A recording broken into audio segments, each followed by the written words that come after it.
मैं फिर कहना चाहता हूं, हमारे अहम से ऊपर हमारा मिशन होना चाहिए। साथियों, जब हमारी जाति ही नहीं रहेगी तो हम कैसे रहेंगे? बताइए आप लोग मुझे। जब हमारी जाति ही नहीं रहेगी तो हम कैसे रहेंगे?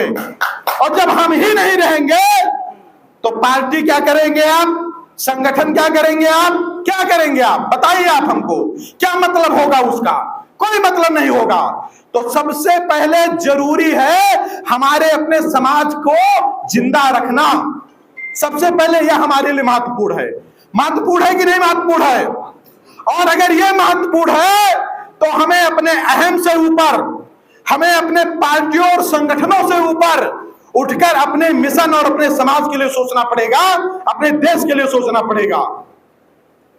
आज अगर आप देखेंगे तो एक चीज आप भी जरूर महसूस किए होंगे कि सवर्णों के मुद्दे पर सर्वेश पांडे तब से बोल रहे हैं जब कोई बोलने की हिम्मत तक नहीं करता था। सवर्णों के मुद्दे पर सर्वेश पांडे तब से बोल रहे हैं जब सवर्णों के मुद्दे पर कोई बोलने की हिम्मत नहीं करता था। हम कोई स्कोप नहीं देख करके आए थे इस क्षेत्र में कि चलो इधर चलते हैं, इधर बड़ा स्कोप है। आज तो माहौल बन गया है, लोग स्कोप देख करके आ रहे हैं कि नहीं नहीं इधर स्कोप है, चलो एक पार्टी बना करके हम भी लड़ जाते हैं। सही कह रहा हूं, गलत कह रहा हूं? लेकिन जब मैं अपने गांव से निकला था तब मैं कोई माहौल, कोई स्कोप देख करके नहीं आया था। ये जो जितना बना बनाया माहौल है, इस माहौल को बनाने में मैंने अपना खून पसीना लगा दिया है, तब जाकर के माहौल बना है।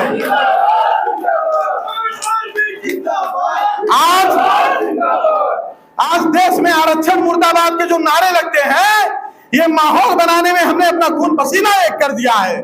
हमने दिन रात एक कर दिया है। हमने सुबह शाम नहीं देखा है। हम बिना खाना खाए यात्रा किए हैं। हमने मेहनत किया है, तब जाकर के आज आरक्षण मुर्दाबाद के माहौल बने हैं। तब जाकर के आरक्षण मुर्दाबाद के माहौल बने हैं। लेकिन दुख है इस बात का कि एक बने बनाए माहौल को निजी स्वार्थ बस कुछ लोग खत्म करने पर तुले हुए हैं। मुझे दिक्कत नहीं है, जितनी पार्टियां बनी हैं, जितने संगठन बने हैं, सब नेतृत्व करिए। एक एक विधानसभा चुन लीजिए अपनी, एक एक जिला अपना देख लीजिए, एक एक मंडल देख लीजिए और करिए नेतृत्व वहां पर। और एक दूसरे के पूरक बन करके करिए, एक दूसरे के साथ खड़े होकर के करिए। तब आपका समाज भी मजबूत होगा और आपके समाज की लड़ाई भी मजबूत होगी। देखिए, मेरा कोई उद्देश्य नहीं, मेरा कोई लालच नहीं, मेरा सिर्फ एक सपना है, तेरा वैभव अमर रहे माँ, हम दिन चार रहे ना रहे। तेरा वैभव अमर रहे ना माँ, हम दिन चार रहे ना रहे। मेरा समाज जिंदा रहे, सर्वेश पांडे जिंदा रहे या ना रहे, कोई फर्क नहीं पड़ता। मेरा समाज जिंदा रहे।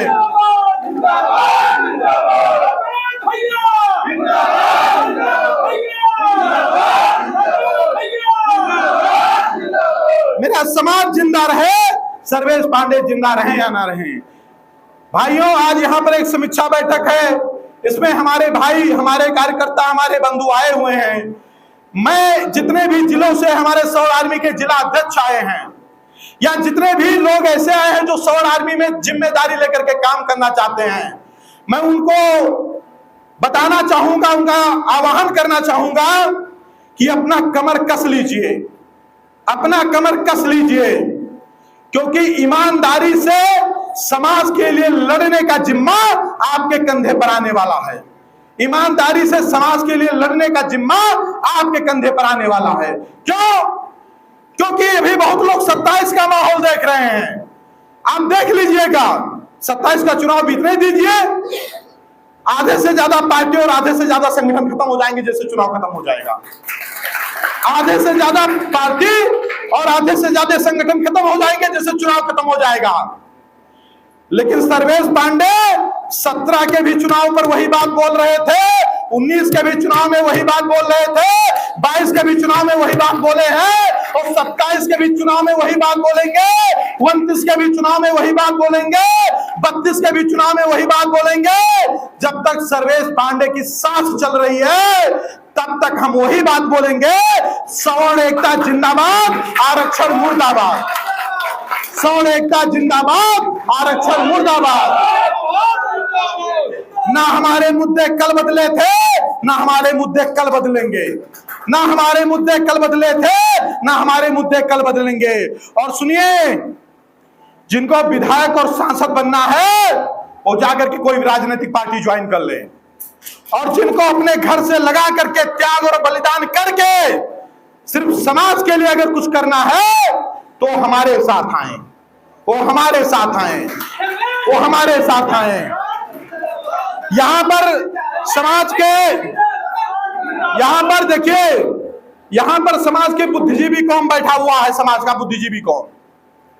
आप एक बात बताइए, क्या जितनी बड़ी क्रांति आनी चाहिए थी समाज में, क्या उतनी आ पाई है? आ पाई है? क्या जितना बड़ा बदलाव होना चाहिए था उतना हो पाया है? क्या जितनी जागरूकता समाज में आनी चाहिए थी उतनी हो पाई है? क्या जितना सौरणों को संगठित होना था वो हो पाया है? और अगर नहीं हो पाया है तो सतुआ पिसान बांध लीजिए, नमक रोटी बांध लीजिए और घर घर जाकर के संपर्क करिए और पहले उतनी बड़ी क्रांति पैदा करिए, उतने लोगों को जगाइए, उतने लोगों को जागरूक करिए, तब चुनाव के बारे में सोचा जाएगा, तब चुनाव के बारे में सोचा जाएगा।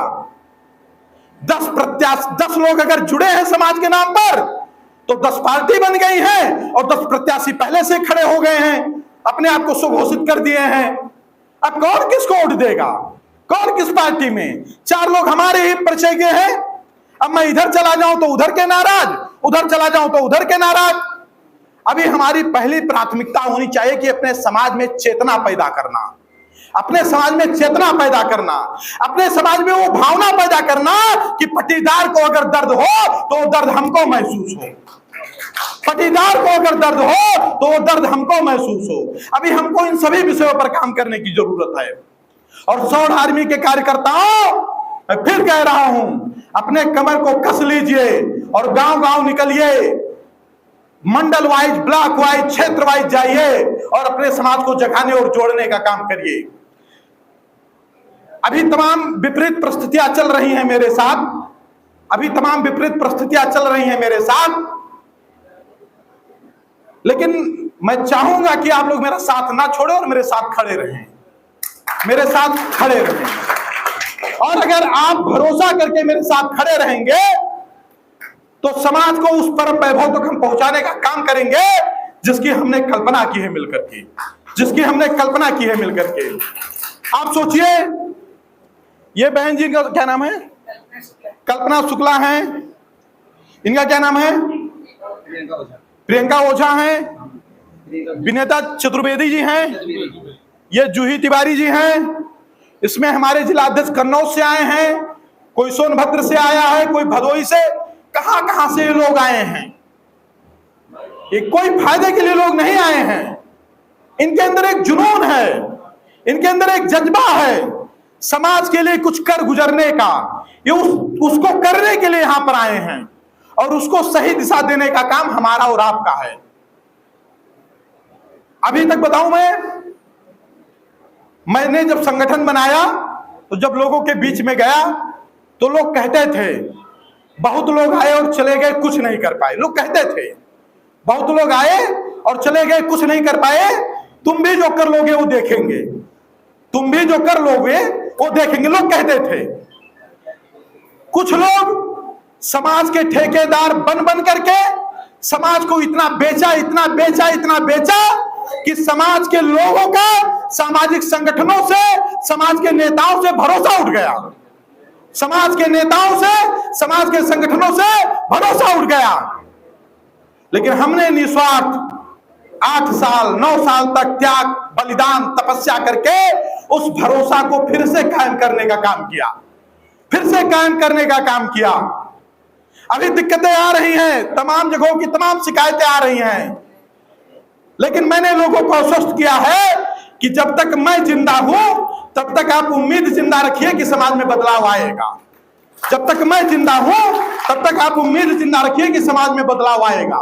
और 100 आर्मी का कार्यकर्ता बिकेगा नहीं, इसकी गारंटी कार्यकर्ता नहीं, उनका मुखिया होने के नाते मैं लेता हूं, उनका मुखिया होने के नाते मैं लेता हूं। कोई चुनाव लड़े, समाज के मुद्दे पर लड़े, हम उसके साथ खड़े रहेंगे।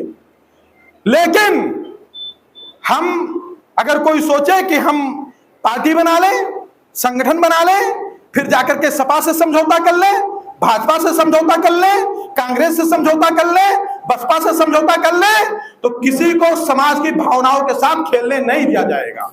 किसी को भी समाज की भावनाओं के साथ खेलने नहीं दिया जाएगा, क्योंकि समझौता करने वाले तो फॉर्च्यूनर पा जाएंगे, समझौता करने वाले तो 3 BHK 2 BHK जो भी 4 BHK लखनऊ में आवास पा जाएंगे। लेकिन निचली पंक्ति में खड़ा सवर समाज का व्यक्ति, सवर समाज का वो छात्र, सवर समाज की वो बहनें जिनको हमसे आपसे उम्मीद है, जिनको सवर समाज से उम्मीद है, उनका भरोसा टूट जाएगा। और अगर उनका भरोसा टूट गया भैया, तो फिर जान लीजिए कि बहुत बड़ा श्राप लगेगा हम लोगों के ऊपर, बहुत बड़ा श्राप लगेगा। ये जो ये व्यवस्थाएं अपने पैसा लगा करके लोगों ने की है, इनको भरोसा है हम पर।